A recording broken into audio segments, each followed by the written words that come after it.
গল্পের একদম শুরুতে আমাদের পরিচয় হয় মিনা নামের একটা মিষ্টি মেয়ের সাথে। সে স্থানীয় একটা গার্লস হাই স্কুলে পড়াশোনা করত। মিনা স্বভাবগতভাবে ভীষণ হাসি খুশি ছিল, তাই স্কুলের সবাই তাকে খুব পছন্দ করত। একদিন মিনা তার বান্ধবীদের সাথে আড্ডা দেওয়ার সময় একটা গোপন কথা শেয়ার করে। মিনা জানায় সে ইউনিভার্সিটিতে পড়া একটা ছেলের সঙ্গে রিলেশনে জড়িয়েছে। মূলত অনলাইন প্ল্যাটফর্মের মাধ্যমে তাদের এই পরিচয় হয়েছিল। প্রায় স্কুল ছুটির পরে মিনা তার সেই বয়ফ্রেন্ডের সাথে দেখা করতে যেত এবং তারা দুজনে বেশ কোয়ালিটি টাইম পার করত। ছেলেটার মিষ্টি মিষ্টি কথার ফাঁদে পড়ে মিনা তাকে পাগলের মতো ভালোবাসতে শুরু করে এবং তাকে নিজের চেয়েও বেশি বিশ্বাস করে। কিন্তু আমাদের বাস্তব জীবনে ঠিক এমনটাই ঘটে। আমরা অনেকেই মানুষের উপর অন্ধবিশ্বাস করে ফেলি, অথচ এটা বুঝতে পারি না যে সামনের মানুষটার মনের ভেতরে আসলে কতটা নোংরামো আর হিংস্রতা লুকিয়ে আছে। একদিন মিনার বয়ফ্রেন্ড তাকে ঘুরতে নিয়ে যাওয়ার কথা বলে একটা ফাঁকা বাড়িতে নিয়ে আসে। সেখানে তারা বেশ আনন্দ করছিল। এক পর্যায়ে মিনার মন জয় করার জন্য ছেলেটা একটা রোমান্টিক গান গেয়ে শোনায়। সরল মনে মিনার কাছে তখন পৃথিবীর সবকিছু স্বপ্নের মতো সুন্দর মনে হচ্ছিল, কিন্তু সে জানতো না এই সুন্দর আবহের আড়ালে একটা ভয়ঙ্কর ফাঁদ পাতা হচ্ছে। গান শেষ হতেই মিনার বয়ফ্রেন্ড সুযোগ বুঝে তাকে বারবার ড্রিঙ্কস অফার করতে থাকে। যেহেতু মিনা তার বয়ফ্রেন্ডকে নিজের জীবনের চেয়েও বেশি বিশ্বাস করত, তাই সে মনে কোনো সন্দেহ না রেখে গ্রিন টি ভেবে সেটা খেয়ে নেয়। ড্রিঙ্কসটা খাওয়ার কিছুক্ষণ পরে মিনার খেয়াল হয় যে অলরেডি অনেক রাত হয়ে গেছে। সে বেশ ভয় পেয়ে যায় এবং অস্থির হয়ে তার বয়ফ্রেন্ডকে বলতে থাকে, আমাকে এখনই বাড়ি যেতে হবে, দেরি হলে আমার মা আমাকে আস্ত রাখবে না। কিন্তু মিনার এই আকুতি ছেলেটার কানেই ঢোকে না। সে মিনার কোনো কথাই শোনে না, উল্টো জোর করে তাকে একের পর এক ড্রিঙ্কস খাওয়াতে শুরু করে। কিছুক্ষণের মধ্যে মিনার মাথায় তীব্র নেশা চড়ে বসে এবং সে নিজের শরীরে ভারসাম্য হারাতে শুরু করে। ঠিক তখনই মিনার বয়ফ্রেন্ড একটা ওষুধ বের করে মিনার হাতে দেয়। সে মিথ্যা দাবি করে বলে এই ট্যাবলেট খেয়ে নিলে নেশা কেটে যাবে এবং বাড়ি ফেলে মিনার মা টের পাবে না যে মিনা ড্রিঙ্কস করেছে। বয়ফ্রেন্ডের এই কথা সম্পূর্ণ বিশ্বাস করে মিনা ওষুধ খেয়ে নেয়। আর ঠিক এই মুহূর্ত থেকে মিনার সাজানো জীবনটা নরকে পরিণত হয়।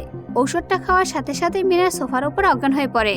বেশ কয়েক ঘন্টা পর যখন মিনার জ্ঞান ফেরে, তখন সে নিজেকে একটা অন্ধকার এবং অচেনা ঘরের মধ্যে আবিষ্কার করে। সে টের পায় তার হাত ও পা শক্ত দড়ি দিয়ে একটা চেয়ারের সাথে বেঁধে রাখা হয়েছে। মিনা চোখ মেলে দেখতে পায় তার সেই বয়ফ্রেন্ড হাতে একটা প্রফেশনাল ক্যামেরা নিয়ে তার নোংরা ভিডিও রেকর্ড করছে।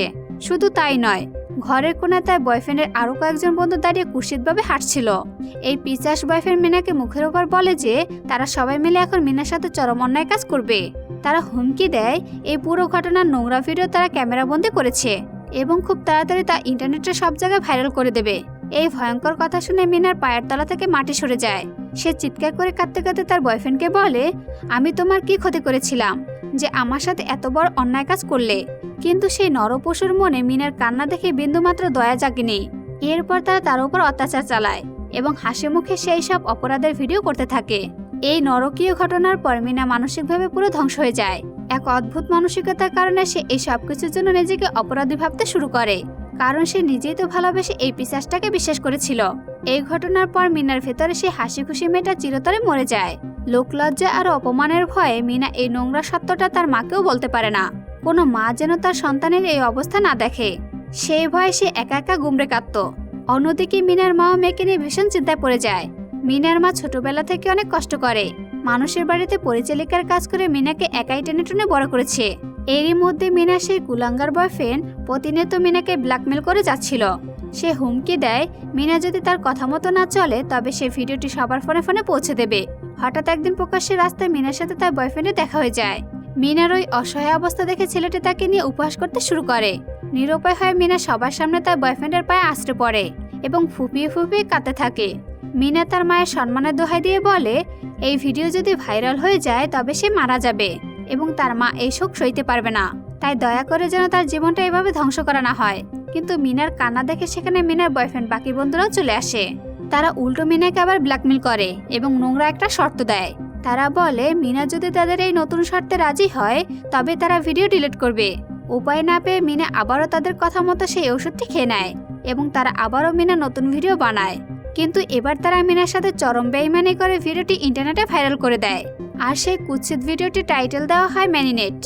ভিডিওটি ভাইরাল হতে মিনার বাড়ির সামনে মিডিয়া আর সাংবাদিকদের ভিড় জমে যায়। চারদিকে এই নোংরা গুঞ্জন মিনাকে মানসিকভাবে সম্পূর্ণ পাগল করে তোলে। মিনার এই অবস্থা দেখে এক দয়ালু ডিটেকটিভ তাকে সাহায্য করার জন্য এগিয়ে আসে। সেই ডিটেকটিভের বুদ্ধিতে পুলিশ অবশেষে সেই অপরাধী গ্যাংটিকে হাতে নাতে গ্রেফতার করে। এই ঘটনার পর মিনা সমাজ ও মানুষের বাঁকা দৃষ্টি থেকে বাঁচতে নিজের নাম ও পরিচয় সম্পূর্ণ বদলে ফেলে। সে পুরনো শহর ছেড়ে বহুদূর একটা নতুন শহরে চলে আসে। সেখানে সে এক নতুন জীবন শুরু করার চেষ্টা করে। কিন্তু এতগুলো বছর কেটে যাওয়ার পরও মিনা সেই অভিশপ্ত রাতের কথা এক মুহূর্তের জন্য ভুলতে পারেনি। সেই ভয়ঙ্কর অতীত মিনার পিছু ছাড়েনি। এখনো কড়া কড়া ঘুমের ওষুধ ছাড়া সে রাতে ঘুমাতে পারত না এবং সারাক্ষণ এক অজানা আতঙ্কে দিন পার করত। এরপর গল্প 10 বছর সামনে এগিয়ে যায়। মিনা এখন একটা নামী স্কুলের শিক্ষিকা হিসেবে চাকরি করছে। নিজের অতীত লুকাতে সে এখন তার নাম পরিবর্তন করে লিম রেখেছে। বর্তমানে লিমের লাইফটা বেশ গুছিয়ে উঠছিল এবং তার ভালো একটা ছেলের সাথে বিয়ে ঠিক হয়েছিল। এভাবে তার দিনগুলো শান্তিতে কাটছিল। কিন্তু একদিন স্কুলে অতিরিক্ত কাজের চাপের কারণে লিম নিজের টেবিলের ওপর গভীর ঘুমে আচ্ছন্ন হয়ে পড়ে এবং সারা রাত সে স্কুলে কাটিয়ে দেয়। পরের দিন সকালে ক্লাসের ছাত্ররা এসে লিমকে ঘুম থেকে জাগিয়ে তোলে। ঘুম থেকে ওঠার পর লিম ভীষণভাবে চিন্তায় পড়ে যায়। সে কিছুতেই মেলাতে পারছিল না যে কাল রাতে আসলে তার সাথে কি ঘটেছিল এবং সে কিভাবে এত গভীরভাবে ঘুমিয়ে পড়ল। তার মাথায় তীব্রভাবে ঘুরছিল। তখনই হঠাৎ লিমের নজর যায় তার নিজের হাতের কবজির দিকে। সে দেখে তার কবজিতে শক্ত করে রশি দিয়ে বাঁধার মতো লাল দাগ হয়ে আছে। এই দাগটা দেখা মাত্র লিমের চোখের সামনে 10 বছর আগে সেই অভিশপ্ত রাতের কথা ভেসে ওঠে, কারণ সে রাতেও তার হাত এভাবে বাঁধা হয়েছিল। ভয়ে কাঁপতে কাঁপতে লিম যখন নিজেকে শান্ত করতে ওয়াশরুমে যায়, ঠিক তখনই তার ফোনে একটা আননোন নাম্বার থেকে মেসেজ আসে। মেসেজটি ওপেন করতে লিমের পায়ের তলা থেকে মাটি সরে যায়। সেখানে লিমের গতকাল রাতের একটা আপত্তিকর ভিডিও পাঠানো হয়েছে। লিম তখন বুঝে যায় যে অতীত থেকে সে 10 বছর ধরে পালিয়ে বেড়াচ্ছিল, সেই একই অন্ধকার নরক আবারও তাকে গিলে খেতে ফিরে এসেছে। এই ঘটনার পর লিম পুরোপুরি ভেঙে পড়ে, কারণ সে কোনোভাবে ওই নরকে ফিরে যেতে চাইছিল না। এর কিছুদিন পর লিম যখন তার হুবু শ্বশুর শাশুড়ি এবং হুবু বরের সাথে একটা রেস্তোরাঁয় বসে ডিনার করছিল, ঠিক তখনই তার ফোনে আবার একটা নোটিফিকেশন আসে। সেই বার্তায় লেখা ছিল, তুমি যদি এখনই নিজের একটা প্রাইভেট ছবি তুলে আমাকে না পাঠাও, তবে 10 বছর আগে ম্যারিনেট ভিডিও আর কাল রাতে নতুন ভিডিও তোমার হবু স্বামীর ফোনে পাঠিয়ে দেওয়া হবে।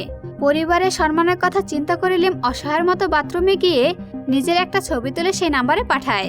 এরপর জানা যায় এই পুরো কলকাঠে যে নাচছে তার ছদ্মনাম হলো মাস্টার। এই মাস্টার নামে আড়ালে থাকা লোকটি দিনরাত লিমকে মানসিকভাবে অত্যাচার এবং ব্ল্যাকমেল করতে থাকে। লিমের সুখে ভরা জীবনটা আবারও বিষাক্ত হয়ে ওঠে। একদিন মাস্টার লিমকে মেসেজ দিয়ে বলে যে তার বাড়ির পেছনে গ্যারেজে একটা সারপ্রাইজ গিফট রাখা আছে। লিম যেন সেটা দেখে জানায় যে উপহারটা তার কেমন লেগেছে। লিম ভয়ে ভয়ে গ্যারেজে গিয়ে দেখে সেখানে একটা ওষুধের শিশি রাখা আছে। ওই ওষুধটি দেখা মাত্র লিম চিনে ফেলে এটা সেই ওষুধ যা 10 বছর আগে তার বয়ফ্রেন্ড তাকে খাইয়ে অজ্ঞান করেছিল। লিম রাগে সেই ওষুধের বোতলটা মাটিতে আছাড় মেরে ফেলে। এরপরের দিন লিম যখন স্কুলে ক্লাস নিচ্ছিল, তখন মাস্টার তাকে ফোন করে বলে, তুমি আমার দেওয়া গিফটটা নষ্ট করে ভুল করেছো, আর এই ভুলের শাস্তি এখন তোমাকে পেতেই হবে। মাস্টার ফোনে আরও হুমকি দেয় যে আগামী 10 সেকেন্ডের মধ্যে লিমের ফোনে এমন একটা ফাইল আসবে যা দেখলে লিমের পুরো দুনিয়া উল্টে যাবে। লিম ভয়ে কাঁপতে কাঁপতে ক্লাসে সব স্টুডেন্টদের অনুরোধ করে বলে তারা যেন এখনই ফোনগুলো অফ করে দেয়। কিন্তু কোনো ছাত্রছাত্রী লিমের এই অদ্ভুত কথার কোনো মানে বুঝতে না পেরে ফোন বন্ধ করতে রাজি হয় না। আর ঠিক 10 সেকেন্ডের পরে ক্লাসে সবার ফোনে একটা নোংরা ভিডিও লিঙ্ক চলে আসে। কিন্তু লিম অবাক হয়ে দেখে ভিডিওটা লিমের নয়, বরং তার নিজের ক্লাসের এক প্রিয় ছাত্রের স্বামীর। নিজের এমন রূপ ইন্টারনেটে ভাইরাল হতে দেখে স্বামী লজ্জায় এবং অপমানে কাঁদতে কাঁদতে ক্লাস থেকে দৌড়ে পালিয়ে যায়। এরপর আমাদের সামনে জিন নামে একটা ছেলের চরিত্র আসে। সে আসলে স্বামীর বয়ফ্রেন্ড, আর এই জিন হলো সেই ছেলে যে আগের দিন সকালে লিমকে ক্লাসরুমে ঘুম থেকে ডেকে তুলেছিল। লিম বুঝতে পারে স্বামীর সাথে ঠিক 10 বছর আগে মিনার মতোই কোনো নোংরা খেলা হচ্ছে। সে স্বামীর জীবন এভাবে ধ্বংস হতে দিতে চায় না। তাই লিম তড়িঘড়ি করে সেই ডিটেকটিভের কাছে ছুটে যায় যে 10 বছর আগে মিনাকে উদ্ধার করতে সাহায্য করেছিল। কিন্তু সেই ডিটেকটিভ দুঃখের সাথে জানায় যে সে এখন ডিপার্টমেন্ট থেকে রিটায়ার করেছে এবং বর্তমানে তার কোনো পাওয়ার নেই। তাই সে লিমকে কোনো অফিসিয়ালি হেল্প করতে পারবে না। পরের দিন লিম কোনো মতে স্বামীর সাথে একা দেখা করে এবং তাকে আশ্বস্ত করে। স্বামী কাঁদতে কাঁদতে লিমকে পুরো ঘটনা খুলে বলে। স্বামী জানায় জিনের সাথে তার অনলাইনে প্রেম হয়েছিল এবং তারা বেশ ঘনিষ্ঠ হয়ে পড়েছিল। একদিন স্বামী জিনের বাড়িতে বেড়াতে যায়। সেখানে জিন স্বামীর অজান্তে কিছু ছবি তোলে। জিন যখন ঘর থেকে কিছুক্ষণের জন্য বাইরে যায়, তখন স্বামী জিনের ল্যাপটপ অন করে সেখানে তার নিজের এবং আরও অনেক মেয়েদের আপত্তিকর ছবি দেখতে পায়। স্বামী ভয় পেয়ে সাথে সাথে সব ছবি ডিলিট করে দেয়। কিন্তু আজ যখন স্বামীর ভিডিও লিঙ্ক হলো, তখন জিন তাকে হাসতে হাসতে বলে, ছবি ডিলিট করে কোনো লাভ হয়নি, ব্যাকআপ কপি আমার কাছে আগেই ছেপছিল। জিন স্বামীকে হুমকি দেয় যে সে যদি তার কথা মতো না শোনে, তবে স্বামীর বাকি ভিডিওগুলো সে ইন্টারনেটে ছেড়ে দেবে। স্বামীর এই কথা শুনে লিমের বুঝতে বাকি থাকে না যে এই জিন আসলে সেই অদৃশ্য মাস্টারের ডান হাত এবং তারা মিলে এই চক্র চালাচ্ছে। লিম ডিনারের সময় তার হুবু স্বামীকে স্বামীর এই পুরো বিপদের ঘটনা খুলে বলে এবং তার কাছে সাহায্য চায়, কিন্তু তার হুবু হাজবেন্ড নোংরা মানসিকতার পরিচয় দিয়ে বলে এখানে জিনের কোনো দোষ নেই, সব দোষ ওই মেয়েটার।